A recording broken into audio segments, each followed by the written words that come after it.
Wanna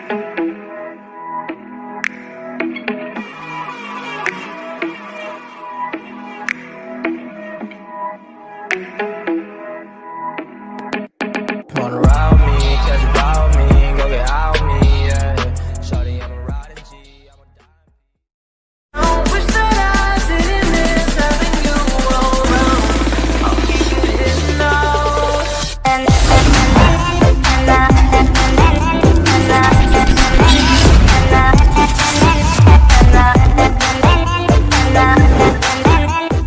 A. Suprastruktur dan infrastruktur politik. 1. Suprastruktur. Sistem politik Indonesia merupakan sebuah kajian politik yang menarik untuk dipelajari. Sistem politik terbentuk dari dua pengertian, yaitu sistem dan politik. Menurut Pamuji, sistem adalah suatu kebulatan atau keseluruhan yang kompleks atau terorganisir, suatu himpunan atau perpaduan hal-hal atau bagian-bagian yang membentuk suatu kebulatan atau keseluruhan yang kompleks dan utuh. Selanjutnya, menurut Rusadi Kanta Prawira, sistem diartikan sebagai suatu kesatuan yang terbentuk dari beberapa unsur atau elemen. Suatu komponen atau bagian yang banyak tersebut berada dalam keterikatan yang kait-mengait dan fungsional. Dengan demikian, dari kedua pendapat tersebut dapat disimpulkan bahwa sistem adalah suatu kesatuan dari unsur-unsur pembentuknya, baik yang berupa input, masukan, atau output, hasil, yang terdapat dalam lingkungan, dan di antara unsur-unsur tersebut terjalin suatu hubungan yang fungsional. Secara etimologis, kata politik berasal dari bahasa Yunani, yaitu polis, yang berarti kota yang berstatus negara kota. Dalam bahasa Arab, istilah politik diartikan sebagai siasah, yang berarti strategi.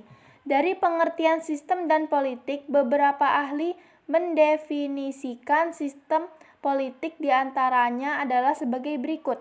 A. David E. Stone menyatakan bahwa sistem politik merupakan seperangkat interaksi yang diabstraksi dari seluruh perilaku sosial melalui nilai-nilai yang dialokasikan secara otoritatif kepada masyarakat.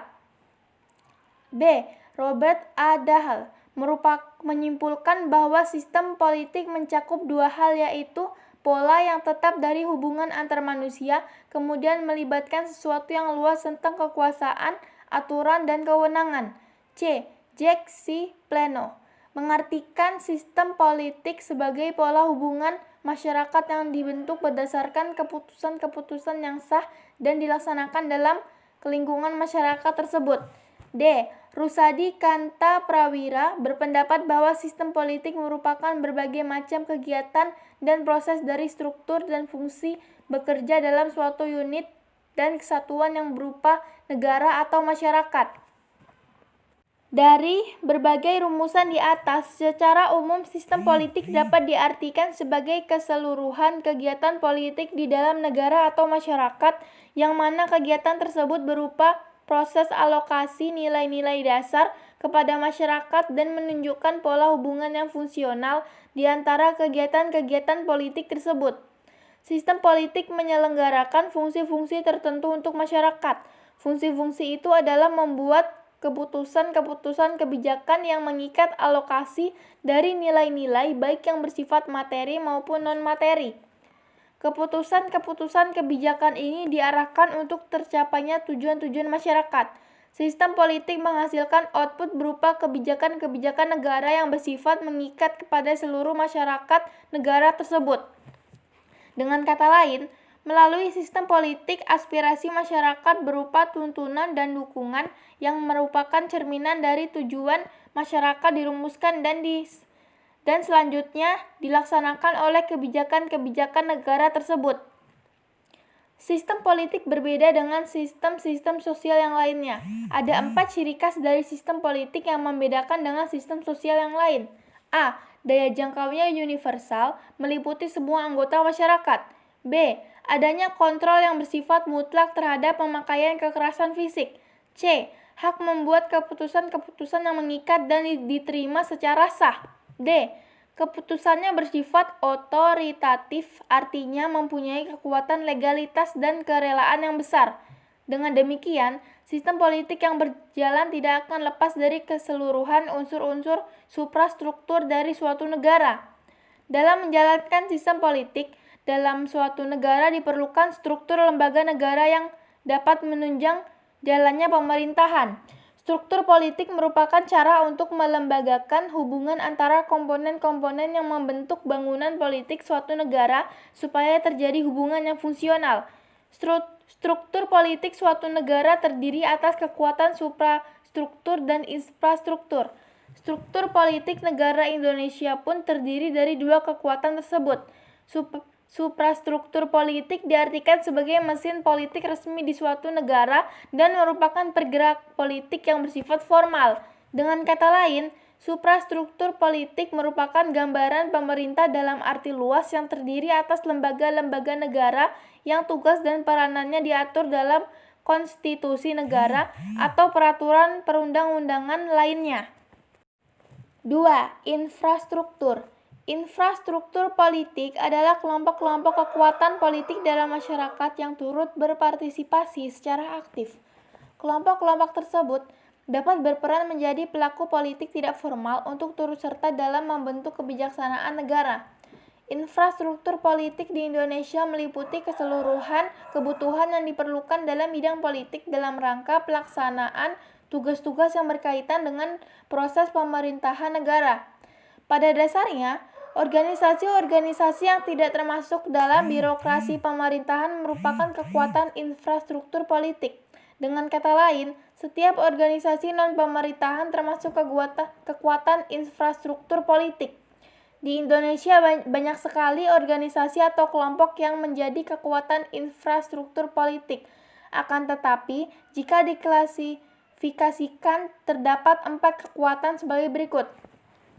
A. Partai politik, yaitu organisasi politik yang dibentuk oleh sekelompok warga negara Indonesia secara sukarela atas dasar persamaan kehendak dan cita-cita untuk memperjuangkan kepentingan anggota, masyarakat, bangsa, dan negara melalui pemilihan umum. Pendiri partai politik biasanya didorong adanya persamaan kepentingan, persamaan cita-cita politik, dan persamaan keyakinan keagamaan. B. Kelompok kepentingan, interest group, yaitu kelompok yang mempunyai kepentingan terhadap kebijakan politik negara. Kelompok kepentingan bisa menghimpun atau mengeluarkan dana dan tenaganya untuk melaksanakan tindakan politik yang biasanya berada di luar tugas partai politik. Seringkali kelompok ini bergandengan erat dengan salah satu partai politik dan keberadaannya bersifat independen mandiri. Untuk mewujudkan tujuannya, tidak menutup kemungkinan kelompok kepentingan dapat melakukan negosiasi dan mencari dukungan kepada masyarakat perseorangan ataupun kelompok masyarakat. Contoh dari kelompok kepentingan adalah elit politik, pembayar pajak, serikat dagang, lembaga swadaya masyarakat atau LSM, serikat buruh, dan sebagainya.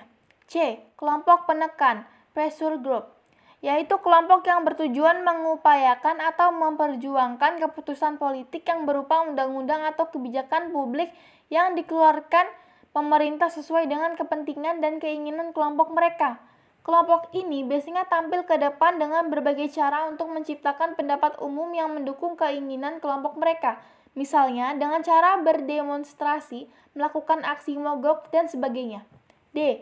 Media komunikasi politik, yaitu sarana atau alat komunikasi politik dalam proses penyampaian informasi dan pendapat politik secara tidak langsung, baik terhadap pemerintah maupun masyarakat pada umumnya.